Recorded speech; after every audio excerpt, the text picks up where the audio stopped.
ആയുധ നിർമ്മാണത്തിൽ സ്വയം പര്യാപ്തത നേടാനും പ്രതിരോധ മേഖലയിൽ 74% വിദേശ നിക്ഷേപത്തിനും തീരുമാനമെടുത്ത കേന്ദ്ര സർക്കാർ ആയുധങ്ങളുടെ ഇറക്കുമതി ചെലവ് കുറയ്ക്കുകയാണ് ലക്ഷ്യം.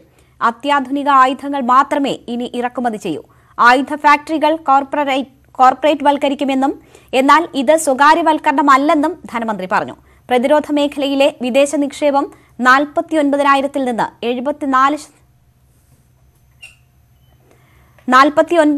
74% ഉയർത്തിയത്. A separate budget provision will also be given for domestic capital procurement. So this is going to be something with which the defense can make sure that their import bill can come down. This is done in consultation with the Department of Military Affairs, and this will be an important step towards making sure that Indian producers of defense equipments which are absolutely meeting with the standards which the armed forces would want will be purchased from India. We intend to corporatize ordnance factory boards. It doesn't mean that the ordnance factory boards are going to be privatized. No, they're not being privatized. But corporatized they will be. Ordinary Indian citizens can also buy shares in them, and through that we expect that the ordnance factory boards and their processes, decision making, output, performance, all of them will be transparent for the Indian citizens. FDI limits are being raised from 49% to 74%. Time-bound defense procurement processes happen. There will be a project management unit set up. Support will be given for contract management purposes. The GSQRs, as they are known, of weapons and platforms will be made. Still need to be far more efficient in trial and testing of procedures. കൽക്കരി ഖനനത്തിലെ സർക്കാർ ആധിപത്യം അവസാനിക്കുന്നു. കൽക്കരിയിലും സ്വകാര്യ പങ്കാളിത്തം അനുവദിക്കാൻ കേന്ദ്ര സർക്കാർ തീരുമാനിച്ചു. ഇതുവരെ സർക്കാർ മാത്രമായിരുന്നു കൽക്കരി ഖനനത്തിൽ ഉണ്ടായിരുന്നത്. ആദ്യം 50 ഖനന ബ്ലോക്കുകൾ സ്വകാര്യ മേഖലയ്ക്ക് നൽകും. മേഖലയിൽ അടിസ്ഥാന സൗകര്യമൊരുക്കാൻ 50,000 കോടി രൂപ അനുവദിക്കുമെന്നും നിർമ്മല സീതാരാമൻ പറഞ്ഞു. We are bringing in commercial mining in coal sector. Coal is a government monopoly. That government monopoly is what is now being removed. Commercial mining of coal on a revenue sharing basis would help more coal availability and also more coal availability at market prices. So this will be far more efficient and more people can get to using it. Liberalized entries will be allowed for people to participate for a range of coal blocks, and for those who produce well before the deadline, incentives also will be given. Economy can be benefiting from this kind of opening up. Coal bed methane extraction also will happen through auctioning. 50,000 crores will be spent by Government of India for creating evacuation infrastructure. A seamless composite exploration come mining come production regime is being brought in. 500 mining blocks would be offered through this open, transparent mechanism. Remove the distinction between captive and non-captive mines.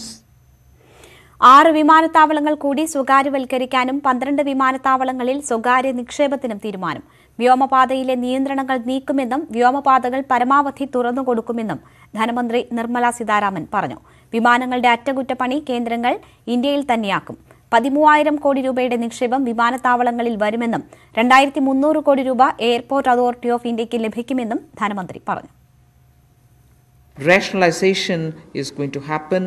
We will be able to get to our destination at the shortest possible time. 6 more airports are for auction, and the Airports Authority of India shall do it on public-private basis, PPP basis.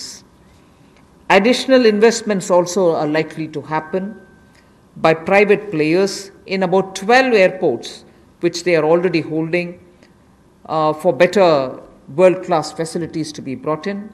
The Airports Authority of India will get a down payment of 2,300 crores, and also the first and second rounds of investments are expected to get 13,000 crores. MRO's ecosystem is created in India, for which the tax regime has already been altered so that it favors setting up MRO in India.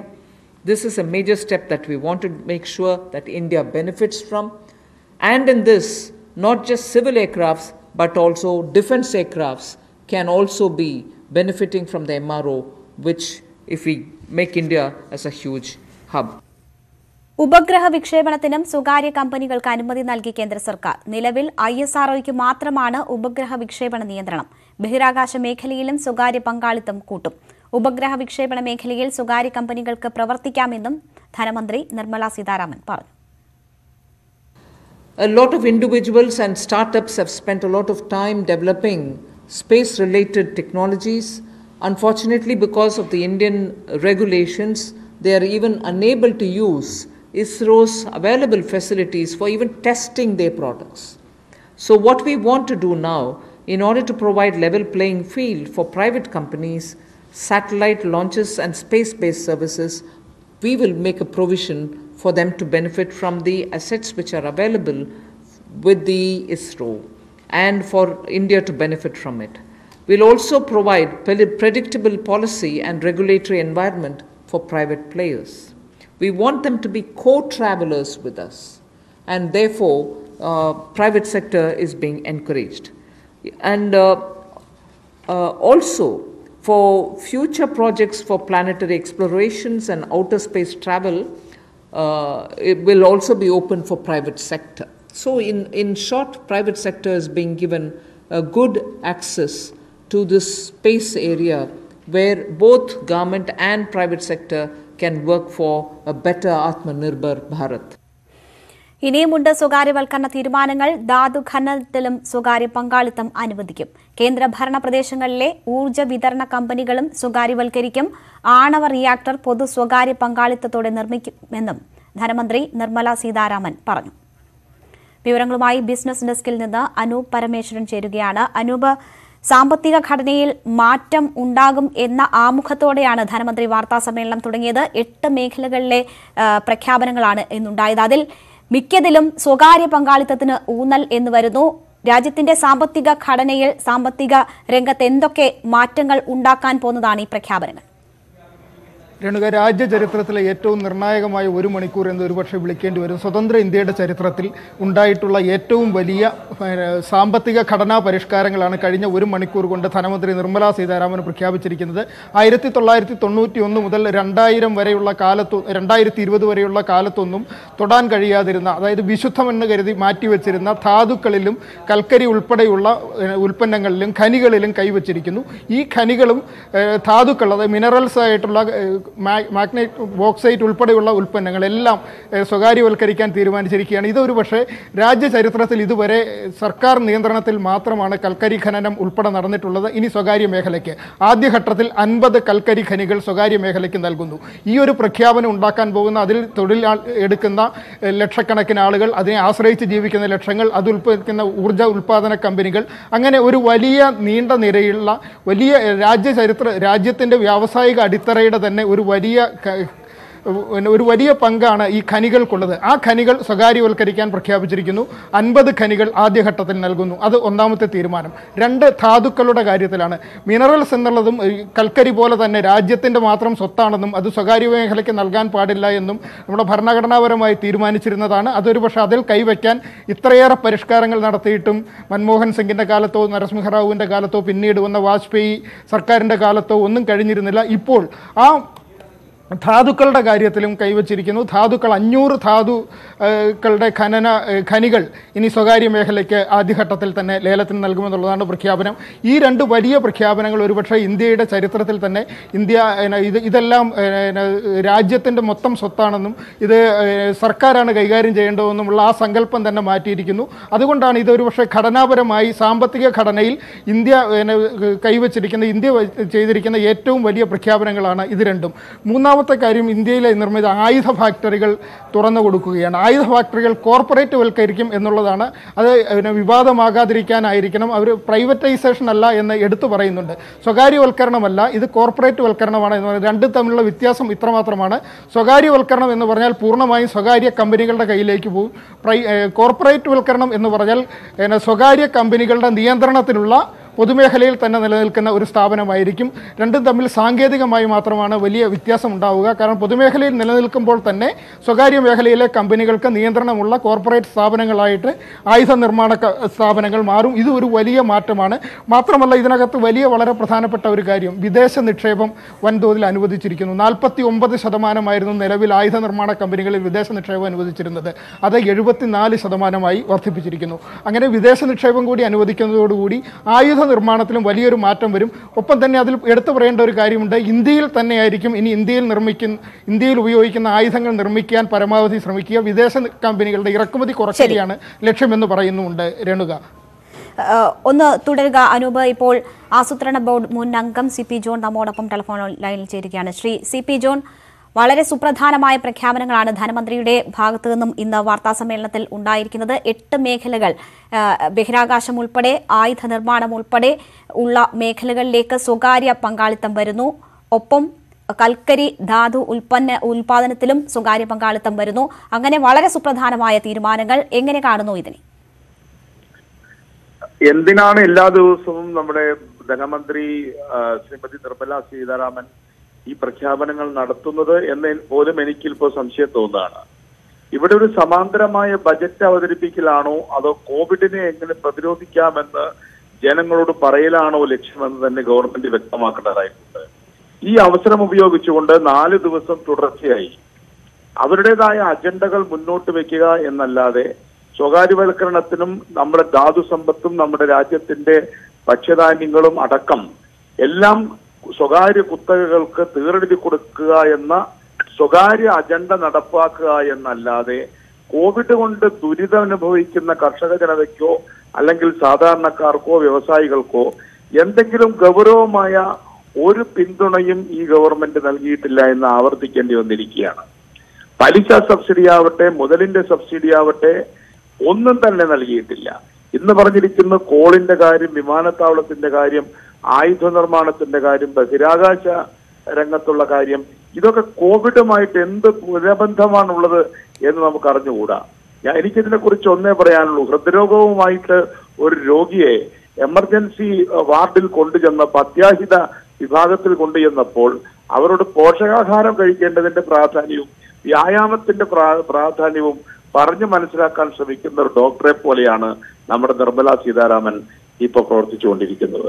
അങ്ങേയറ്റം ദൗർഭാഗ്യകരമാണ്, ഖേദകരമാണ്. Shri CP John, Covid പ്രതിരോധം അതിന്റെ കാലത്താണ് ഈ package പ്രഖ്യാപിക്കുന്നതെങ്കിൽ പോലും പ്രധാനമന്ത്രി അദ്ദേഹത്തിന്റെ പ്രസംഗത്തിൽ സൂചിപ്പിച്ചത് ഇത് ദീർഘകാല ലക്ഷ്യങ്ങളോട് ഉള്ളതാണ്. ഇപ്പോഴത്തെ ഈ സാഹചര്യം നമ്മൾ അവസരമാക്കി മാറ്റണം, സ്വാശ്രയ ഇന്ത്യ കെട്ടിപ്പടുക്കുകയാണ് ലക്ഷ്യം എന്നൊക്കെ സൂചിപ്പിച്ചിരുന്നുവല്ലോ. അങ്ങനെ ദീർഘകാല ലക്ഷ്യത്തിൽ വെച്ച് നോക്കിയാൽ ഇന്നത്തെ പ്രഖ്യാപനങ്ങൾക്ക് എന്തെങ്കിലും പ്രയോജനമുള്ളതായി താങ്കൾക്ക് തോന്നുന്നുണ്ടോ? ദീർഘകാല ലക്ഷ്യങ്ങൾ പോലും ഇപ്പോഴല്ല, ഈ രീതിയിലല്ല പറയേണ്ടത്. ഇതിനെ സംബന്ധിച്ച് സ്വകാര്യവൽക്കരണം കൊണ്ട് മാത്രം കാര്യങ്ങൾ നടക്കുമായിരുന്നെങ്കിൽ കുറെ കൂടെ ഭംഗിയായി തന്നെ നമുക്ക് നടത്തി തീർക്കാമായിരുന്നു. ഇന്നത്തെ പ്രശ്നം അതല്ല. അതാണ് ഞാനൊരു ക്രിട്ടിക്കൽ പോയിന്റ്. അതാണ് നിങ്ങൾ ചോദിച്ചത് ശരിയാണ്. ഇന്നത്തെ സാഹചര്യത്തെ നേരിടുന്നതിന് കൂടുതൽ സ്റ്റേറ്റ് ഇന്റർവെൻഷനാണ് വേണ്ടത്, മാർക്കറ്റ് ഇന്റർവെൻഷൻ അല്ല. മാർക്കറ്റ് തകർന്നു കിടക്കുകയാണ്, ഈ സ്വകാര്യവും തകർന്നു കിടക്കുകയാണ്. ഇവിടുത്തെ ഏറ്റവും വലിയ കുത്തക കമ്പനികൾ പോലും പ്രയാസത്തിലാണ്. അതുപോലെ തന്നെ ബാങ്കുകൾ പ്രയാസത്തിലാണ്. അവിടെ സാധാരണ പഴയതുപോലെയുള്ള സാഹചര്യമായിരുന്നെങ്കിൽ സ്വകാര്യ മേഖലയ്ക്ക് കടന്നു വരാനുള്ള അവസരം, ആ കടന്നു വരുന്ന സ്വകാര്യ മേഖലയെങ്കിലും ആരോഗ്യമുള്ളതായി തീരണ്ടേ? അവരുടെ ആരോഗ്യം പോലും മോശമാണ്.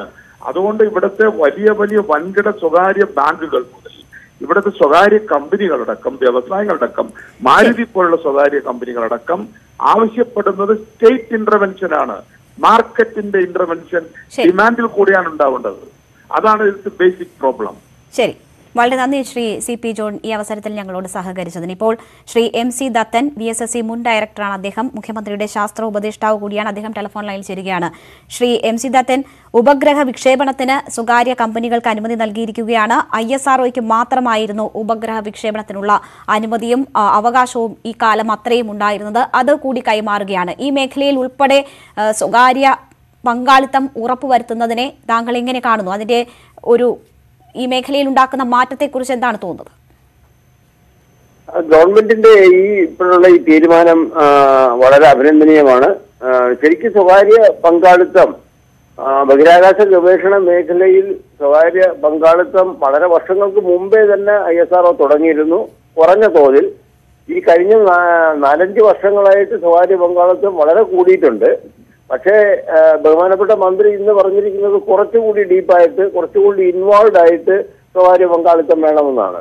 ശരിക്ക് പ്രൈവറ്റ് സാറ്റലൈറ്റ്സിന്റെ ലോഞ്ചിങ്ങിന് നമ്മുടെ ഫെസിലിറ്റികൾ, നമ്മുടെ സൗകര്യങ്ങൾ, സംവിധാനങ്ങളെല്ലാം കൊടുക്കുന്നത് ഇപ്പോഴും ഉണ്ട്. ഈ യൂണിവേഴ്സിറ്റികളുടെ സാറ്റലൈറ്റ്സ് കൊണ്ടുവന്നവർ അവിടെ ലോഞ്ച് ചെയ്യുന്നതിന് നമ്മുടെ ഫെസിലിറ്റി കൊടുക്കുന്നു, സപ്പോർട്ട് കൊടുക്കുന്നു. പക്ഷേ ഇനിയിപ്പം വരാൻ പോകുന്നത് എക്സ്ക്ലൂസീവായിട്ട് റോക്കറ്റോ അല്ലെങ്കിൽ ഉപഗ്രഹങ്ങളോ അവരുണ്ടാക്കിയിട്ട് ഒരു പ്രൈവറ്റ് ഏജൻസി ഉണ്ടാക്കി കഴിഞ്ഞിട്ട് നമ്മുടെ ഫെസിലിറ്റിയിൽ വന്ന് ഒരു വാടകയ്ക്ക് ഉപയോഗിക്കുന്നത് പോലെ അവർക്ക് ഉപയോഗിക്കാനായിട്ടുള്ള ഒരു സംവിധാനം കൂടി ആയിരിക്കും എന്ന് എനിക്ക് തോന്നുന്നു, പറഞ്ഞു കേട്ടിട്ട്. ഇവിടെ ധനമന്ത്രി വിശദീകരിച്ചിരിക്കുന്നത് ISROയുടെ സംവിധാനങ്ങൾ ഉൾപ്പെടെ സ്വകാര്യ മേഖലയ്ക്ക് ഉപയോഗിക്കാമെന്നാണ്. അതെ, അതൊരു നല്ല കാര്യമാണ്. കാരണം ഒരുപാട് കോടി രൂപകൾ ഇൻവെസ്റ്റ് ചെയ്തിട്ടാണ് നമ്മുടെ ISROയുടെ ഈ ഫെസിലിറ്റികൾ മുഴുക്കം നമ്മൾ നിർമ്മിച്ചിരിക്കുന്നത് ഇന്ത്യയിലുള്ള പല സ്ഥാപനങ്ങളിലായിട്ട്. ആ ഫെസിലിറ്റികൾ പൂർണ്ണമായിട്ടും നമുക്ക് ചെലവഴിച്ച പൈസയ്ക്ക് ഇൻവെസ്റ്റ്മെന്റ് അനുകൂലമായിട്ട് ഉപയോഗപ്പെടുത്തണമെന്നുണ്ടെങ്കിൽ അത് 365 ദിവസവും നമുക്ക് ഉപയോഗിക്കണം. അത് ഉപയോഗിച്ചിട്ട് ഇപ്പം 2 ലോഞ്ച് പാഡാണ് നമുക്ക് ശ്രീഹരിക്കോട്ടയുള്ളത്. 3ാമത്തെ ലോഞ്ച് പാഡും ശരിയായി വരുന്നുണ്ട്. അപ്പൊ ഈ 3 ലോഞ്ച് പാഡും റെഡിയായിട്ട് വന്നു കഴിയുമ്പോഴത്തേക്ക് എല്ലാ മാസവും 2 ലോഞ്ചിങ് വരെ ചെയ്യാനുള്ള ഒരു കപ്പാസിറ്റി ഉണ്ടാകും. അത് ഒരു പ്രൈവറ്റ് ഏജൻസിയും കൂടി സന്നാഹമായിട്ട് വന്നു കഴിഞ്ഞാൽ ഇതുപോലെയുള്ള ഹൈ ഇൻവെസ്റ്റ് ചെയ്തിട്ടുള്ള സ്ഥാപനങ്ങളെയും സംവിധാനങ്ങളെയും നമുക്ക് കൂടുതൽ ഉപയോഗിക്കാനും രാജ്യത്തിന് അങ്ങനെ നേട്ടം ഉണ്ടാകാനും ചെയ്യും. ഇപ്പോൾ തന്നെ നമ്മൾ അന്യരാജ്യങ്ങളുടെ സാറ്റലൈറ്റ്സ് ലോഞ്ച് ചെയ്ത് കൊടുത്തു കഴിഞ്ഞിട്ട് നമുക്ക് വരുമാനം ഉണ്ടാക്കുന്നുണ്ട്, ഇഷ്ടംപോലെ വരുമാനം ഉണ്ടാക്കുന്നുണ്ട്. അതിന് അങ്ങനെയുള്ള പ്രവൃത്തിയിൽ ISROയുടെ എംപ്ലോയീസ് മാത്രമല്ലാണ്ട് സ്വകാര്യ സ്ഥാപനങ്ങൾക്ക് കൂടി ഇവിടെ വന്ന് ജോലി ചെയ്ത് അവരുടെ എംപ്ലോയീസിനെ കൊണ്ടുവന്ന് ജോലി ചെയ്ത് നടത്തിക്ക് ചില കാര്യങ്ങൾ ഇപ്പൊ തന്നെ നടക്കുന്നുണ്ട്. ഇപ്പോഴത്തന്നെ നമുക്ക് നടക്കുന്നുണ്ട്. ISROയുടെ ഫെസിലിറ്റി സ്വകാര്യ ഏജൻസികൾ റൺ ചെയ്യുന്നുണ്ട്. വർഷങ്ങളായിട്ട് 10-30 വർഷങ്ങളായിട്ട് മഹേന്ദ്രഗിരിയിലുള്ള ഒരു പ്ലാന്റ്, ലിക്വിഡ് ഹൈഡ്രജൻ പ്ലാന്റ് എന്ന് പറയുന്നത് നമ്മൾ ഉപയോഗിക്കുന്ന ആ ലിക്വിഡ് ഹൈഡ്രജൻ പ്ലാന്റ് നമ്മൾ ഉണ്ടാക്കി ഇൻവെസ്റ്റ് ചെയ്തത് ടോട്ടലി ഒരു പ്രൈവറ്റ് ഏജൻസിയാണ് അത് ഓപ്പറേറ്റ് ചെയ്യുന്നു, റൺ ചെയ്യുകയും ചെയ്ത് ക്രയോജനിക് പ്രൊപ്പലന്റ് ആയിട്ടുള്ള ലിക്വിഡ് ഹൈഡ്രജൻ നമുക്ക് തരുന്നുണ്ട്. അങ്ങനെ ചില സ്ഥാപനങ്ങൾ ISROയുടെ തന്നെ ചില സ്ഥാപനങ്ങളും ഫെസിലിറ്റികളും പൂർണ്ണമായിട്ടും ഇപ്പോഴും സ്വകാര്യത്തിൽ നടക്കുന്നുണ്ട്. അത് കൂട്ടിക്കൊണ്ടുവരണമെന്നും കുറെ കൂടെ ഡീപ്പായിട്ട് കുറെ കൂടെ ഇൻവോൾവ് ആയിട്ട് കൊണ്ടുവരണമെന്നുള്ളതാണ് ബഹുമാനപ്പെട്ട മന്ത്രിയുടെ അതിൽ നിന്ന് മനസ്സിലാക്കുന്നത്. ഒരു നല്ല കാര്യമാണത്. നമുക്ക് കൂടുതൽ വരവുണ്ടാകും. ഈ ഉള്ള സംവിധാനങ്ങളെ തന്നെ കൂടുതൽ എഫക്റ്റീവായിട്ട് നമുക്ക് ഉപയോഗിക്കാനും സാധിക്കും. നല്ല കാര്യമാണ്, ഏറ്റവും നല്ല കാര്യമാണ്. ശ്രീ MC ദത്തൻ, ഉപഗ്രഹ വിക്ഷേപണത്തിന് സ്വകാര്യ കമ്പനിക്ക് അനുമതി നൽകുകയാണ്. അങ്ങനെ ശാസ്ത്രമേഖല സമ്പൂർണമായി തുറന്നു കൊടുക്കുന്നത് അതിൽ മറ്റ് പല കാര്യങ്ങളും ഉൾക്കൊണ്ടിട്ടുണ്ടല്ലോ. സുരക്ഷ ഉൾപ്പെടെയുള്ള കാര്യങ്ങളിൽ ഒക്കെയും വരാമല്ലോ. അത് ഒരു തരത്തിലും ഒരു പ്രശ്നം സൃഷ്ടിക്കില്ല എന്നാണോ താങ്കൾ പറയുന്നത്? അതിപ്പോ അങ്ങനെ നമ്മൾ വിഷമിച്ചിട്ട് കാര്യമില്ല. ഈ സാറ്റലൈറ്റ് നമുക്ക് മുകളിൽ നിന്ന് ഇതെല്ലാം കണ്ടിട്ടിരിക്കുന്ന സാറ്റലൈറ്റുകൾ പലതും സ്വകാര്യ കമ്പനിയുടെ സാറ്റലൈറ്റുകളാണ്. നമ്മൾ ഇന്ന് ഇവിടെ ഉപയോഗിക്കുന്ന സാറ്റലൈറ്റ് ഡേറ്റ ഈവൻ പിന്നെ GPS സംവിധാനത്തിനും സാറ്റലൈറ്റ് കമ്മ്യൂണിക്കേഷനും നെറ്റ്വർക്കിങ്ങിനും ഒക്കെ ഉപയോഗിക്കുന്ന സ്വകാര്യ ചാനലുകൾ ഉപയോഗിച്ച് നമ്മൾ എടുക്കുന്നുണ്ട് ഇപ്പോഴും. അപ്പൊ അതുകൊണ്ട് അതിനിപ്പം നമ്മൾ ഡിഷ് വെച്ചിട്ട് ടെലിവിഷൻ പ്രോഗ്രാംസ് ഒക്കെ ഓരോ ഡിഷും സൂര്യ ഡിഷോ അല്ലെങ്കിൽ ഏതെങ്കിലും ഡിഷൊക്കെ നമ്മൾ ഉപയോഗിക്കുന്ന അവർക്കെല്ലാം പ്രൈവറ്റ് സാറ്റലൈറ്റ്സുമായിട്ട് ലിങ്ക് ഉണ്ട്. അപ്പൊ അതുകൊണ്ട് അങ്ങനെ നമ്മൾ വിചാരിച്ചിട്ട് സ്വകാര്യ ഏജൻസിക്ക് ഇതെല്ലാം കൊടുത്തു കഴിഞ്ഞാൽ രാജ്യത്തിന്റെ സുരക്ഷിതത്വം മുഴുക്കെ പോകുമെന്ന് നമ്മൾ വിഷമിക്കേണ്ട കാര്യമില്ല. കാരണം ഇതിനൊക്കെ പ്രത്യേകിച്ച് നിയമങ്ങളുണ്ട്. ഏതൊക്കെ നമുക്ക് അനുവദിക്കാം, ഏതൊക്കെ അനുവദിക്കാൻ പാടില്ല എന്നുള്ള രീതിയിലുള്ള കൃത്യമായ നിയമങ്ങൾ രാജ്യത്തുള്ളത് കാരണം ആ നിയമങ്ങൾക്കെല്ലാം അനുസരിച്ച് മാത്രമായിരിക്കും ആ ഇൻവോൾവ്മെന്റ്. ഏതൊക്കെ കാര്യങ്ങൾ അവർ കൊടുക്കും, ഏതൊക്കെ കൊടുക്കില്ല എന്നുള്ള ഡിഫൈൻഡ് ആയിട്ടുള്ള ഒരു സ്കീമിൽ നിന്ന് ചെയ്യാം. ശരി, ശ്രീ എം സീതത്തനാണ് നമ്മളോട് സഹകരിച്ചത്. വളരെ നന്ദി ഞങ്ങൾക്ക് വേണ്ടി ഇത്രയും സമയം ചെലവഴിച്ചതിന്. എന്തായാലും ബഹിരാകാശ മേഖലയിൽ സ്വകാര്യ പങ്കാളിത്തം വരുന്നതിനെ അദ്ദേഹം സ്വാഗതം ചെയ്യുകയാണ്. ഇപ്പോൾ Shri KP Padmakumar, federal bank മുൻ ചെയർമാനാണ്, അദ്ദേഹം ടെലിഫോൺ ലൈനിൽ ചേരുകയാണ്. അദ്ദേഹത്തിലേക്ക് വരാം. ഇപ്പോൾ ശ്രീ AK ആന്റണി നമ്മോടൊപ്പം ടെലിഫോൺ ലൈനിൽ ചേരുകയാണ്. ശ്രീ AK ആന്റണി, ആയുധ രംഗം കൂടി കോർപ്പറേറ്റ് വൽക്കരിക്കുകയാണ് ധനമന്ത്രി. അതിന്റെ പ്രഖ്യാപനമാണ് ഇന്നുണ്ടായതിൽ ഏറ്റവും സുപ്രധാനപ്പെട്ട ഒന്ന്. അത് സ്വകാര്യവൽക്കരണമല്ല എന്ന് അവർ വ്യക്തമായി അക്കാര്യത്തിൽ പറയുകയും ചെയ്യുന്നു. എങ്ങനെയാണ് ആ തീരുമാനത്തെ കാണുന്നത്? ഈ കൊറോണ എന്ന മഹാമാരി രാജ്യത്തെ ഭീഷണിപ്പെടുത്തുന്ന അവസരത്തിൽ ആ അവസരം ഉപയോഗിച്ചുകൊണ്ട് തന്ത്രപ്രധാനമായിട്ടുള്ള മേഖലകളെല്ലാം സ്വകാര്യവൽക്കരിക്കുവാനും വിദേശ കുത്തകൾക്ക് കൈമാറാനും ശ്രമിക്കുന്നത് ഇന്ത്യയുടെ രാജ്യരക്ഷയ്ക്ക് അപകടമാണെന്ന് എനിക്ക് പറയും. പക്ഷേ ഇന്ത്യൻ നിർമ്മിത ആയുധങ്ങൾ അതിലേക്കാണ്, അങ്ങനെ ഒരു സ്വാശ്രയത്വമാണ് ഉദ്ദേശിക്കുന്നത്. അതിനായാണ് സ്വകാര്യ പങ്കാളിത്തം ഉറപ്പുവരുത്തിക്കൊണ്ട്, സ്വകാര്യ പങ്കാളിത്തം എന്നല്ല ധനമന്ത്രി അത് വിശദീകരിക്കുന്നത്, കോർപ്പറേറ്റ് വൽക്കരണം എന്നാണ് അങ്ങനെ ശ്രമിക്കുന്നത് എന്ന് വിശദീകരിക്കുന്നുണ്ട് ധനമന്ത്രി. ആദ്യം പറഞ്ഞിരിക്കുന്നത് പ്രതിരോധ രംഗത്ത് 74% ഓട്ടോമാറ്റിക് FDA. ഇതിന്റെ അർത്ഥം ഇന്ത്യയിലെ പ്രതിരോധ രംഗം സുപ്പീരിയർ ടെക്നോളജിയുള്ള വിദേശ രാഷ്ട്രങ്ങൾക്ക് നിയന്ത്രിക്കാൻ കഴിയുന്നതിൽ അവരുടെ നിയന്ത്രണത്തിലാകുമെന്നാണ് എന്റെ അഭിപ്രായം. അതുകൊണ്ട് 75% FDA ഓട്ടോമാറ്റിക് റൂട്ടിൽ ഏർപ്പെടുത്തുന്നത് തന്ത്രപ്രധാനമായ ദേശീയരക്ഷയെ ബാധിക്കുന്ന പ്രതിരോധ രംഗത്ത് ഏർപ്പെടുത്തുന്നത് തെറ്റായ നടപടിയാണ്. രണ്ടാമത്തത് കോർപ്പറേറ്റൈസേഷൻ ഓഫ് ഓർഡിനൻസ് ഫാക്ടറീസ്. ഇത് ഞാൻ ഡിഫൻസ് മിനിസ്റ്റർ ആയിരുന്ന ഘട്ടത്തിൽ ഒരു കമ്മിറ്റിയുടെ പ്രപ്പോസൽ അങ്ങനെ വന്നതാണ്. പക്ഷെ ഞങ്ങൾ വിശദമായ ചർച്ചയ്ക്ക് ശേഷം ആ പ്രപ്പോസൽ നിരാകരിച്ചതാണ്. കാരണം വർഷങ്ങൾ നീണ്ടുനിന്ന അധ്വാനത്തിന് ഫലമായി ഇന്ത്യ ഓർഡിനൻസ് ഫാക്ടറി വളരെ സാങ്കേതികമായിട്ട് വളരെ ഔന്നത്യമുള്ള ഫാക്ടറികളാണ്. സൈന്യത്തിനാവശ്യമായിട്ടുള്ള ഒരുപാട് ഉപകരണങ്ങൾ നിർമ്മിക്കാൻ മാത്രമുള്ള പ്രാപ്തി ഇന്ന് ഇന്ത്യയുടെ ഓർഡിനൻസ് ഫാക്ടറി DRDO കയ്യിലുള്ള ടെക്നോളജിയുടെ ഉപയോഗിക്കുകയാണെങ്കിൽ ഇനിയും ധാരാളം മേഖലകളിൽ ഇന്ത്യക്ക് തന്നെ ഇന്ത്യയിൽ ആയുധങ്ങൾ നിർമ്മിക്കാനും വിദേശങ്ങളിലേക്ക് കുഴപ്പമില്ലാതെ ആയുധങ്ങൾ കയറ്റിയയക്കാൻ സാധിക്കും. അങ്ങനെയുള്ള സാഹചര്യത്തിൽ നേരത്തെ ഇന്ത്യ ഗവൺമെന്റ് ചർച്ച ചെയ്ത് തള്ളിക്കളഞ്ഞ ഉദ്ദേശം ഇന്ത്യയിലെ സ്വകാര്യ മേഖലയ്ക്ക് ഓർഡിനൻസ് ഫാക്ടറികൾ മുഴുവൻ കൈമാറാനുള്ള നിർദ്ദേശം തെറ്റാണ്, ആത്മഹത്യാപരമാണ് എന്നാണ് എന്റെ അഭിപ്രായം. കൊറോണയുടെ മറവിൽ എല്ലാം വിറ്റുവലയ്ക്കുക, പ്രതിരോധ രംഗവും വിമാനത്താവളവും എല്ലാം സ്വകാര്യവൽക്കരിക്കാനുള്ള ശ്രമം വളരെ തെറ്റാണ് എന്നാണ് എന്റെ അഭിപ്രായം. ശരി, വളരെ നന്ദി ശ്രീ AK ആന്റണി ഞങ്ങളോട് സഹകരിച്ചതിന്. കൊറോണയുടെ മറവിൽ എല്ലാ മേഖലയും സ്വകാര്യവൽക്കരിക്കാനുള്ള നീക്കമാണ് നടക്കുന്നത്, അത് തെറ്റാണ് എന്നാണ് അദ്ദേഹം പറയുന്നത്. ഇപ്പോൾ Shri KP Padmakumar, federal bank മുൻ ചെയർമാനാണ്, അദ്ദേഹം ടെലിഫോൺ ലൈനിൽ ചേരുന്നു. ശ്രീ KP പത്മകുമാർ, തന്ത്രപ്രധാനമായ മേഖലകളിൽ ഉൾപ്പെടെ സ്വകാര്യ നിക്ഷേപം ആകർഷിക്കാനുള്ള പ്രഖ്യാപനമാണ് ധനമന്ത്രിയുടെ ഭാഗത്തു നിന്നും ഉണ്ടായിട്ടുള്ളത്. ഒരുപക്ഷെ സ്വതന്ത്ര ഇന്ത്യയിൽ ഇത്തരം പ്രഖ്യാപനങ്ങൾ ഇതുവരെയും കണ്ടിട്ടില്ലാത്തത് തന്നെയാണ്. ഈ സാമ്പത്തിക ഘടനയിൽ എന്തൊക്കെ മാറ്റങ്ങൾ ഈ പ്രഖ്യാപനം കൊണ്ടുവരും എന്നാണ് താങ്കൾ കരുതുന്നത്? ആമുഖമായിട്ട് പറയേണ്ടത്, ഇന്ത്യ ഇന്ന് അനുഭവിക്കുന്ന ഏറ്റവും വലിയ കോവിഡിന്റെ പശ്ചാത്തലത്തിൽ തന്നെ പറയണം, നമ്മുടെ ലാക്ക് ഓഫ് ക്യാപിറ്റലാണ്.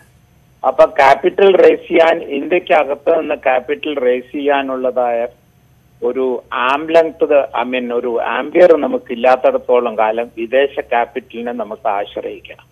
ആ വിദേശ ക്യാപിറ്റലിനെ ആശ്രയിക്കുന്നത് ഏതൊക്കെ മേഖലകളിലേക്ക്, ഇത് നേഷൻ ബിൽഡിങ്ങിന്റെ ഒരു ഭാഗമായിട്ട് വന്നിട്ടുള്ള വളരെ സ്തുത്യർഹമായിട്ടുള്ള ചില പോളിസി ഇനീഷ്യേറ്റീവ്സ് ആണ്. ഇപ്പൊ അഗ്രികൾച്ചറിന്റെ കാര്യത്തിലും അതുപോലെ ഇന്നിപ്പോ വ്യോമയാന മേഖലയിലും ഡിഫൻസിലും സ്പേസിലും ഒക്കെ ഇൻട്രൊഡ്യൂസ് ചെയ്തിരിക്കുന്നത് ഇന്ത്യ ഒരു ഇൻവെസ്റ്റ്മെന്റ് ഡെസ്റ്റിനേഷൻ ആയിട്ട് മാറണം. വേൾഡിൽ ക്യാപിറ്റലിന്റെ കോസ്റ്റ് വളരെ താണു നിൽക്കുന്ന അവസരത്തിൽ യുണൈറ്റഡ് സ്റ്റേറ്റ്സിലും യൂറോപ്പിലും മൈനസ് റേറ്റിലോട്ട് ഈൽഡ് കർവ് പോയ അവസരത്തിൽ ഇന്ത്യയിലേക്ക് ക്യാപിറ്റൽ ആകർഷിക്കണം, നമുക്ക് ചൈനയ്ക്ക് പകരം ഒരു ആൾട്ടർനേറ്റീവ് ഡെസ്റ്റിനേഷൻ ആയിട്ട് വരണം എന്നുള്ളതിന്റെ ഒരു തിരിച്ചറിവിന്റെ ഭാഗമാണ്. അപ്പൊ അത് കോവിഡിന്റെ പശ്ചാത്തലത്തിൽ ഇന്ന് പാക്കേജിൽ ഒന്നും പറയുന്നില്ല എന്ന് പറയുന്നത് വളരെ വികലമായിട്ടുള്ള ഒരു ചിന്താഗതിയാണ്. പ്രത്യേകിച്ച് പറയേണ്ട ഒരു കാര്യം, ഇന്നിപ്പോ ഈ മേഖലകൾ ഇന്ന് പ്രൈവറ്റൈസ് ചെയ്യുന്നു എന്ന് പറയുന്നത് നമ്മൾ വർഷങ്ങളായി ആവശ്യപ്പെട്ടുകൊണ്ടിരുന്നതാണ്. കോള് നമുക്ക് ധാരാളമുള്ള ഒരു രാഷ്ട്രം, ഇവിടെ പക്ഷെ കോളിന് ഡെഫിഷ്യൻസി ഉണ്ട്. ആസ്ട്രേലിയയിൽ നിന്നും ആഫ്രിക്കയിൽ നിന്നൊക്കെ നമ്മൾ കോള് ഇമ്പോർട്ട് ചെയ്യുന്ന ഒരു അവസ്ഥ സംജാതമായത് എന്തുകൊണ്ടാണ്? അത് പബ്ലിക് സെക്ടറിന്റെ കസ്റ്റഡിയിലായിരുന്നു. അവരത് വേണ്ട രീതിയിൽ അത് പ്രയോജനപ്പെടുത്തിയിട്ടില്ല എന്നുള്ളതാണ്. അപ്പോൾ കോൾ എടുത്താൽ തന്നെ നമുക്ക് ഇത് വളരെ വ്യക്തമായിട്ട് കാണാം. ഇവിടെ പ്രൈവറ്റ് ഇൻവെസ്റ്റ്മെന്റ് വന്നു കഴിഞ്ഞാൽ, നിയന്ത്രണങ്ങളോട് കൂടിയിട്ടുള്ള ഇൻവെസ്റ്റ്മെന്റ് വന്നു കഴിഞ്ഞാൽ ആ മേഖല തീർച്ചയായിട്ടും ഒരു പുനർജീവനം തന്നെ ആ മേഖലയ്ക്ക് സിദ്ധിക്കും. ഇനി ഡിഫൻസ് പ്രൊഡക്ഷൻ എടുത്തു നോക്കിക്കോളൂ.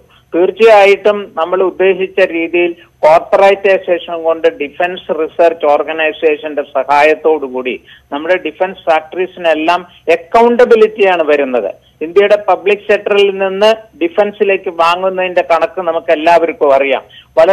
ഒരുപാട് ഐറ്റംസ് നമ്മൾ ഇമ്പോർട്ട് ചെയ്യുന്ന ഒരു അവസ്ഥയിൽ ഒരു ബാൻഡ് ലിസ്റ്റ് ഓഫ് ഐറ്റംസ് ഉണ്ടാക്കുന്നതിലെ ഔചിത്യം എന്താണെന്ന് ആരും ചോദ്യം ചെയ്യാൻ പാടില്ല. തീർച്ചയായിട്ടും വളരെ വളരെ ഘടനാപരമായിട്ടുള്ള മാറ്റം ഇത് വളരെയധികം ക്യാപിറ്റൽ ഇന്ത്യയിലേക്ക് ആകർഷിക്കും. പിന്നെ എന്നും പാക്കേജ് വഴി എത്ര കോടി നമ്മൾ ചെലവാക്കുന്നുള്ളതല്ല, ഡിമാൻഡ് ക്രിയേറ്റ് ചെയ്യുന്നതിന്റെ അറ്റ്മോസ്ഫിയർ ഉണ്ടാക്കുന്നതിന്റെ ഒരു ഘടനാപരമായിട്ടുള്ള ഒരു നീക്കമായിട്ടാണ് നമ്മൾ ഇതിനെ കാണേണ്ടത്.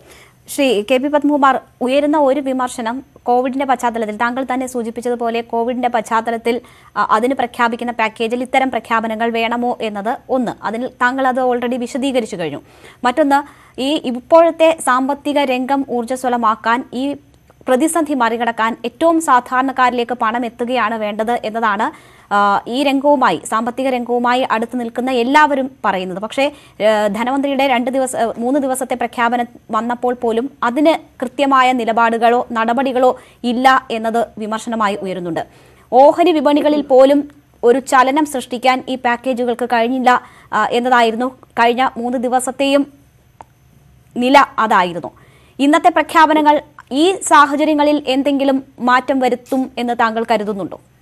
ഇത് ദൂരവ്യാപകമായിട്ടുള്ള ഒരു ഇൻഫ്യൂഷൻ ഓഫ് മണി മാത്രമേ ഇന്നത്തെ റിഫോംസ് കൊണ്ടുണ്ടാകാൻ പോകുന്നുള്ളൂ. അത് വളരെ നമ്മൾ സമ്മതിച്ചേ തരൂ. പക്ഷേ ഘടനാപരമായിട്ടുള്ള മാറ്റങ്ങൾ കൊണ്ടുവന്ന് നേഷൻ ബിൽഡിങ്ങിന്റെ ഭാഗമാക്കാൻ കിട്ടിയ ഒരു വലിയ അവസരമാണ് കോവിഡ് നമുക്ക്. ഇനി നാളെ ഇൻഡസ്ട്രിയൽ പോളിസിയിലും അത് റിലേറ്റഡ് ആയിട്ടുള്ള റിഫോംസ് എന്ത് വരുമെന്ന് നമുക്കറിയില്ല. തീർച്ചയായിട്ടും ഡിമാൻഡ് ക്രിയേഷൻ ആണ് എല്ലാവരോടും ചോദിച്ചാൽ പറയുന്നത് ഏറ്റവും ആവശ്യം അതാണ്. അതിൽ നമ്മളിപ്പോ യൂറോപ്പിലും അമേരിക്കയിലും ഒക്കെ എല്ലാവർക്കും $1200 വീതം ധനാഢ്യനെന്നോ പാവപ്പെട്ടവനൊന്നോ ഇല്ലാതെ പണം എത്തിച്ചു കൊടുത്ത ഒരു എക്സാമ്പിൾ നമ്മുടെ മുമ്പിലുണ്ട്.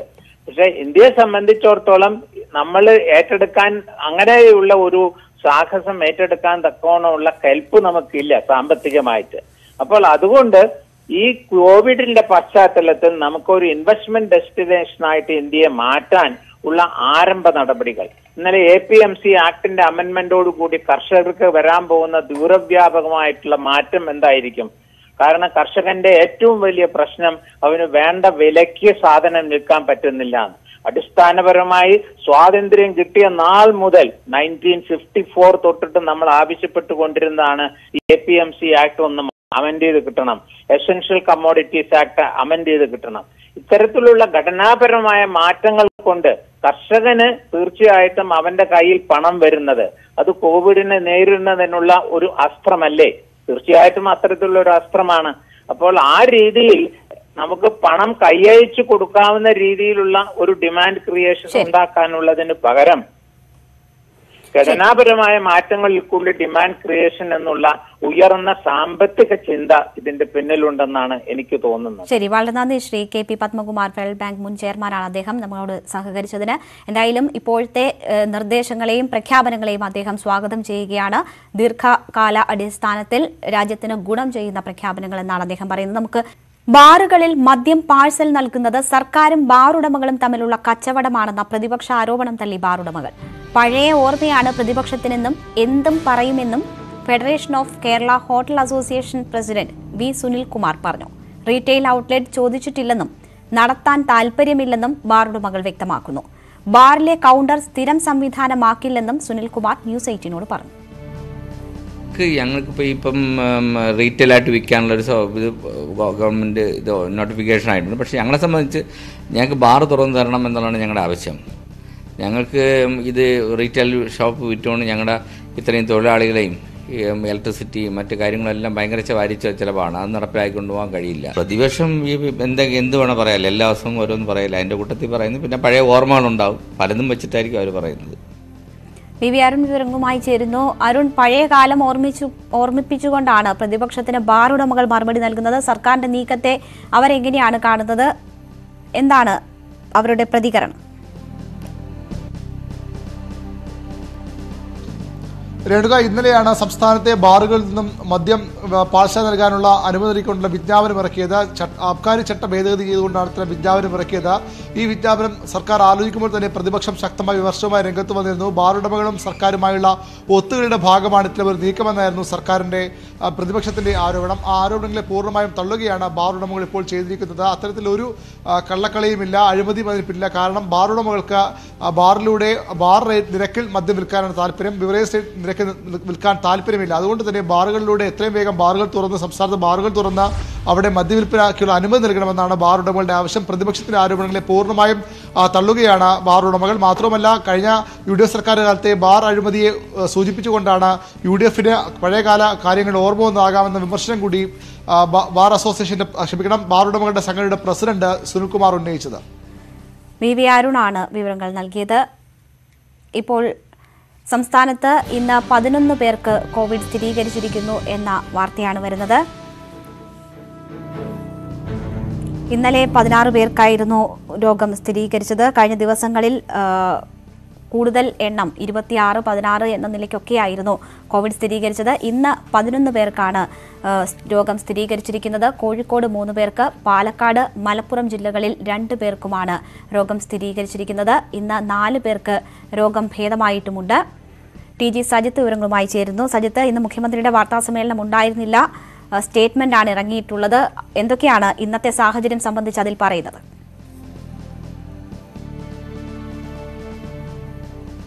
ഇന്ന് 11 പേർക്കാണ് സംസ്ഥാനത്ത് കോവിഡ് സ്ഥിരീകരിച്ചിരിക്കുന്നത്. തൃശൂർ ജില്ലയിൽ 4 പേർക്ക്, കോഴിക്കോട് 3, പാലക്കാട്, മലപ്പുറം ജില്ലകളിൽ നിന്നുള്ള 2 പേർക്കുമാണ് രോഗം സ്ഥിരീകരിച്ചിരിക്കുന്നത്. ഇന്നലെ 16 പേർക്കായിരുന്നു രോഗബാധ കണ്ടെത്തിയത്. ഇന്നത് 11ആയി കുറഞ്ഞിരിക്കുന്നു എന്നതാണ് നിലവിലെ ചിത്രം. ഒപ്പം തന്നെ സംസ്ഥാനത്തിന് ആശ്വസിക്കാൻ വകയുള്ള ഒരു കാര്യമുള്ളത്, ഇന്ന് 4 പേരുടെ പരിശോധനാ ഫലം നെഗറ്റീവ് ആയിട്ടുമുണ്ട്. അതായത് 4 പേർക്ക് രോഗത്തിൽ നിന്ന് മുക്തരായി എന്ന ഒരു ആശ്വാസം നൽകുന്ന വാർത്തയുമുണ്ട്. ഒപ്പം തന്നെ ഇന്നത്തെ കണക്കുകളുടെ മറ്റ് വിശദാംശങ്ങളിലേക്ക് പോകുമ്പോൾ, ഇന്നത്തെ രോഗബാധയുണ്ടായതിൽ 11 പേരും സംസ്ഥാനത്തിന് പുറത്തു നിന്നും വന്നവരാണ്. ഇതിൽ 7 പേർ വിദേശ രാജ്യങ്ങളിൽ നിന്നും, 2 പേർ തമിഴ്നാട്, മഹാരാഷ്ട്ര സംസ്ഥാനങ്ങളിൽ നിന്നും വന്നവരാണ് എന്നതാണ് നിലവിലുള്ള കണക്ക്. എയർപോർട്ട് വഴി സംസ്ഥാനത്ത് ഇതുവരെ എത്തിയവരുടെ ഔദ്യോഗികമായ കണക്കും ഇപ്പോൾ സർക്കാർ പുറത്തുവിട്ടിട്ടുണ്ട്. എയർപോർട്ട് വഴി 2911 പേരും, തുറമുഖങ്ങൾ വഴി കടൽമാർഗം 793 പേരും, ചെക്ക് പോസ്റ്റുകൾ വഴി ഇതര സംസ്ഥാനങ്ങളിൽ നിന്നും 50,320 പേരും, റെയിൽവേ വഴി 1021 പേരും സംസ്ഥാനത്തെത്തി എന്നതാണ് സർക്കാരിൻ്റെ ഔദ്യോഗിക കണക്ക്. അതായത് 55,000-ഓളം പേരാണ് ഇതുവരെ സംസ്ഥാനത്ത് വിദേശത്ത് നിന്നും ഒപ്പം തന്നെ ഇതര സംസ്ഥാനങ്ങളിൽ നിന്നുമായി എത്തിയത് എന്ന ഔദ്യോഗിക കണക്കും സർക്കാർ പുറത്തുവിടുന്നുണ്ട്. ഇന്നത്തെ കണക്ക് പ്രകാരം 11 പേർക്കാണ് രോഗബാധ ഉണ്ടായിരിക്കുന്നത്. ഒപ്പം തന്നെ 4 പേരുടെ പരിശോധനാ ഫലം നെഗറ്റീവായി. ഇന്ന് രോഗബാധ ഉണ്ടായവരെല്ലാവരും തന്നെ സംസ്ഥാനത്ത് നിന്റെ പുറത്തു നിന്നും വന്നവരുമാണ് എന്നതാണ് ഇന്നത്തെ ചിത്രം. സജിത്ത്, ഇടുക്കി, വയനാട് ജില്ലകൾ തമിഴ്നാടിനോട് ചേർന്ന് കിടക്കുന്നു. അവിടെ നിന്നുമുള്ള ആളുകളുടെ വരവും ചരക്ക് ലോറികളുടെ വരവും മറ്റും ഒരു പ്രത്യേക സാഹചര്യം ആ ജില്ലകളെ സംബന്ധിച്ച് ഉണ്ട് എന്ന സാഹചര്യമായിരുന്നു. കാസർഗോഡ് രോഗികളുടെ എണ്ണം കൂടി വരുന്ന ഒരു സാഹചര്യവും ഉണ്ടായിരുന്നു. മറ്റെന്തെങ്കിലും കാര്യങ്ങൾ പ്രത്യേകിച്ച് ഈ സ്റ്റേറ്റ്മെന്റിൽ പറയുന്നുണ്ടോ പുതിയ സാഹചര്യവുമായി ബന്ധപ്പെട്ട്?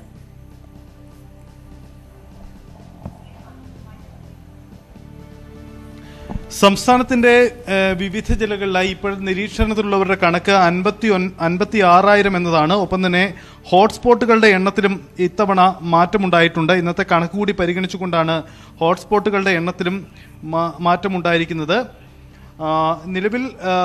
നിലവിൽ പരിശോധനാ ഫലം നിലവിൽ സംസ്ഥാനത്ത് ഈ നിരീക്ഷണത്തിൽ കഴിയുന്നവരിൽ 56,362 പേരും വീടുകളിൽ തന്നെയാണ് നിരീക്ഷണത്തിൽ കഴിയുന്നത്. 619 പേർ ആശുപത്രിയിലാണ് എന്നതാണ് ഇന്നത്തെ ചിത്രം. 182 പേരെ ഇന്ന് ആശുപത്രികളിൽ പ്രവേശിപ്പിച്ചു. അതായത് രോഗബാധ സംശയിക്കുന്ന 182 പേരെ ഇന്ന് ആശുപത്രികളിൽ പ്രവേശിപ്പിച്ചിട്ടുണ്ട്. ഒപ്പം തന്നെ ഇന്ന് ഇതുവരെ 4,764 സാമ്പിളുകൾ ശേഖരിച്ചതിൽ 4,644 സാമ്പിളുകൾ നെഗറ്റീവായി എന്ന ചിത്രവും ഇപ്പോൾ പുറത്തു വരുന്നുണ്ട്. എന്തായാലും ഇന്നത്തെ കണക്ക് പ്രകാരം 11 പേർക്കാണ് രോഗബാധ സ്ഥിരീകരിച്ചത്. ഇതിൽ 11 പേരും സംസ്ഥാനത്തിന്റെ പുറത്തു നിന്ന് വന്നവരാണ് എന്നതാണ് ചിത്രം. സരിത്ത്, ഇനി 19 വിമാനങ്ങൾ പല വിദേശ രാജ്യങ്ങളിൽ നിന്നുമായി വരാൻ പോവുകയാണ്. അതിന്റെ രണ്ടാം ഘട്ടം ആരംഭിക്കാനിരിക്കുകയാണ്. അന്യ സംസ്ഥാനത്തു നിന്നും വരുന്നവരുടെ എണ്ണവും കൂടിക്കൊണ്ടിരിക്കുകയാണ്. ഇന്ന് ആരോഗ്യമന്ത്രി പറഞ്ഞത് കൂടുതൽ കടുത്ത ഒരു സാഹചര്യത്തിലേക്ക് നീങ്ങുകയാണ്. ലോക്ക്ഡൌൺ നിയന്ത്രണങ്ങൾ ഇല്ലാതെ മുന്നോട്ട് പോകാൻ കഴിയാത്ത സാഹചര്യമാണ്. കൂടുതൽ ഇളവുകൾ പ്രതീക്ഷിക്കേണ്ടതില്ല എന്നത് തന്നെയായിരുന്നു. അങ്ങനെ സുപ്രധാനമായ ഒരു ദിവസമായിരുന്നു. മുഖ്യമന്ത്രി വാർത്താ സമ്മേളനം നടത്തിയിരുന്നെങ്കിൽ ഈ വിഷയങ്ങളിലൊക്കെ കൂടുതൽ വിശദീകരണം ഉണ്ടാകുമായിരുന്നു. ലോക്ക്ഡൌൺ 4ാം ഘട്ടത്തിലേക്ക് കടക്കുമ്പോൾ എന്തായിരിക്കും കേരളത്തിലെ സാഹചര്യം? ഇന്ന് 11 എങ്കിൽ പോലും അത്ര സേഫ് അല്ല കേരളത്തെ സംബന്ധിച്ച സാഹചര്യങ്ങൾ എന്ന് വ്യക്തമാക്കുന്നതാണോ ഇന്നത്തെ കണക്കുകളും വിശദീകരണങ്ങളും?